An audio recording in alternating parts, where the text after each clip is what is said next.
everybody. Welcome to today's devotion for August 18th. Today's devotion is titled Festivals of Worship, and the Bible reading is from Deuteronomy chapter 16, verses 9 to 16. Count off 7 weeks from the time you begin to put the sickle to the standing grain. Then celebrate the Festival of Weeks to the Lord your God by giving a freewill offering in proportion to the blessings the Lord your God has given you. And rejoice before the Lord your God at the place he will choose as a dwelling for his name.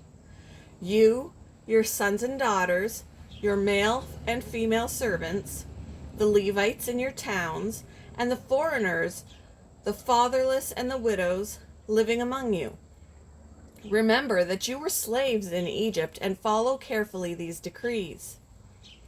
Celebrate the Festival of Tabernacles for 7 days after you have gathered the produce of your threshing floor and your winepress.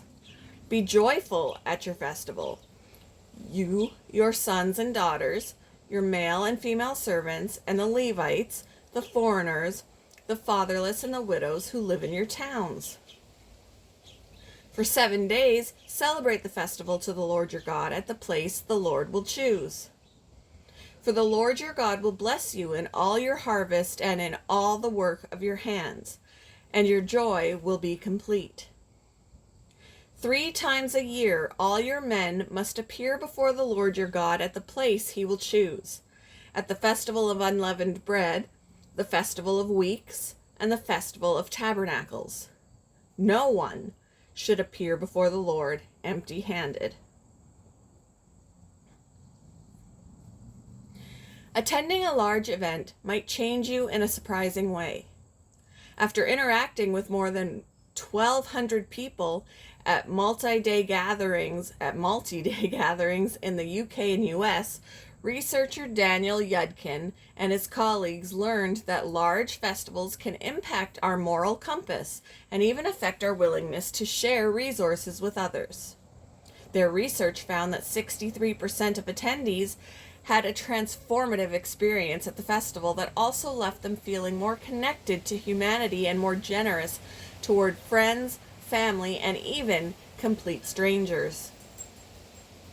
When we gather with others to worship God, however, we can experience more than merely the social transformation of a secular festival. We commune with God himself.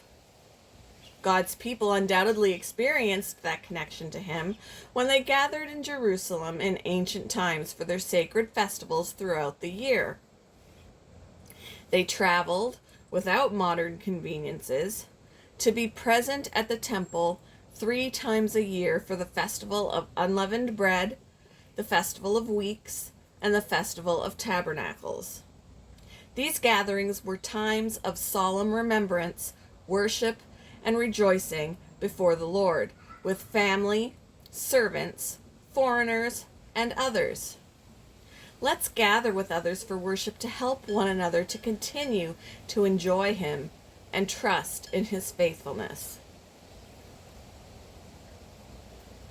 How have you experienced a sense of connection with God when gathering with others for worship? How has the presence of others helped? Thank you for joining me for today's devotion, and I hope you all have a wonderful day.